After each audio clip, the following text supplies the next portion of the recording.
خبریں عالمی منظرنامے سے آپ کو بتائیں، دنیا کی سب سے زرخیز سیاہ مٹی کے تحفظ کے لیے چین کے نمایاں اقدامات۔ سیاہ مٹی جہاں انتہائی زرخیز اور زراعت کے لیے مثالی ہے، وہاں یہ نایاب ہے جو دنیا کے 7% سے بھی کم رقبے کا احاطہ کرتی ہے۔ مزید تفصیلات بیجنگ سے شاہد افراز خان کی اس رپورٹ میں۔ دنیا کی سب سے زرخیز مٹی میں سے ایک کے طور پر مشہور سیاہ مٹی چاول، مکئی، سویابین اور جوار جیسی فصلوں کو اگانے کے لیے ضروری تصور کی جاتی ہے۔ چین میں سیاہ مٹی بنیادی طور پر شمال مشرقی علاقوں میں پائی جاتی ہے، جو اناج کی پیداوار کے لیے ایک اہم خطہ ہے۔ سیاہ مٹی جہاں انتہائی زرخیز اور زراعت کے لیے مثالی ہے، وہاں یہ نایاب ہے جو دنیا کے 7% سے بھی کم رقبے کا احاطہ کرتی ہے۔ چین کے شمال مشرقی خطے میں پائی جانے والی سیاہ مٹی عالمی سطح پر مجموعی مقدار کا تقریباً 12% ہے۔ چین میں سیاہ مٹی کا کل رقبہ 1.09 ملین مربع کلومیٹر ہے۔ یہ شمال مشرقی صوبوں ہیلونگ جیانگ، جیلان اور لیاوننگ کے وسیع علاقوں سمیت شمالی چین کے اندرون منگولیا خود اختیار علاقے کے کچھ حصوں میں بھی پائی جاتی ہے۔ چین نے اس نایاب خزانے کے تحفظ اور استعمال کے لیے اہم اقدامات کیے ہیں اور باقاعدہ ایک قانون بھی نافذ العمل ہے۔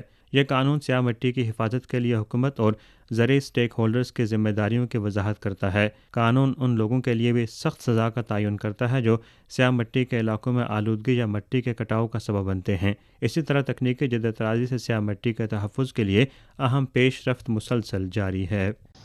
چین کی جانب سے حالیہ برسوں میں زرعی وسائل کے تحفظ کو نمایاں اہمیت دی گئی ہے اور جس کی وجہ سے آج چین اناج کی پیداوار میں نمایاں حد تک خود کفیل ہو چکا ہے۔ Shahid Afraz Khan, A1 TV, Beijing. اور آپ کو بتائیں، سعودی عرب کے ولی عہد شہزادہ محمد بن سلمان نے اپنے قتل کے خدشے کا اظہار کر دیا۔ پولیٹیکو میگزین کے مطابق محمد بن سلمان نے امریکی کانگریس سے کہا کہ انہیں قتل کرنے کی کوشش کی جا سکتی ہے۔ انہوں نے سعودی اسرائیلی تعلقات کی بحالی اور امریکہ کے ساتھ تعاون کی خاطر اپنی جان خطرے میں ڈال رکھی ہے۔ ایک موقع پر انہوں نے مصر کے مقتول صدر انور سادات کا بھی حوالہ دیا، جنہیں اسرائیل کے ساتھ کیمپ ڈیوڈ سمجھنے کے بعد قتل کر دیا گیا۔ شہزادہ محمد بن سلمان نے امریکی ارکان کانگریس کو یہ بھی بتایا کہ وہ یہ چاہتے ہیں کہ اسرائیل کے ساتھ کسی امکانی معاہدے میں فلسطینی ریاست تک پہنچنے کے حقیقی راستہ بھی شامل ہو، خاص طور پر ایسے وقت میں جب اسرائیل کے خلاف عربوں کا غصہ عروج پر ہے۔